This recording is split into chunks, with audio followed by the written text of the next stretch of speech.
सनातन धर्म की सबसे गहरी और सुंदर बात है कर्म और पुनर्जन्म का सिद्धांत।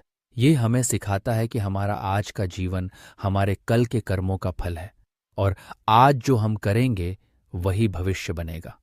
कर्म का अर्थ क्या है? कर्म यानी जो भी हम सोचते हैं, बोलते हैं और करते हैं, वह सब कर्म कहलाता है। कर्म अच्छे भी हो सकते हैं और बुरे भी। और सनातन धर्म कहता है, जैसा कर्म वैसा फल। अगर आपने सच्चाई, प्रेम और सेवा का रास्ता चुना तो उसका फल सुख और शांति के रूप में मिलेगा। लेकिन अगर आप झूठ, धोखा या किसी का बुरा करेंगे तो उसका फल आपको कभी ना कभी भुगतना पड़ेगा, इसी जन्म में या अगले जन्म में। पुनर्जन्म क्या है? पुनर्जन्म यानी आत्मा का फिर से किसी नए शरीर में जन्म लेना। हमारा शरीर नश्वर है, यानी एक दिन मिट जाएगा, लेकिन आत्मा अमर है।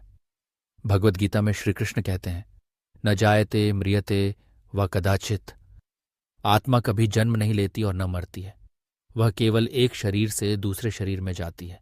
पुनर्जन्म इसलिए होता है ताकि आत्मा अपने अधूरे कर्मों का फल पा सके और अंत में मोक्ष यानी मुक्ति प्राप्त कर सके।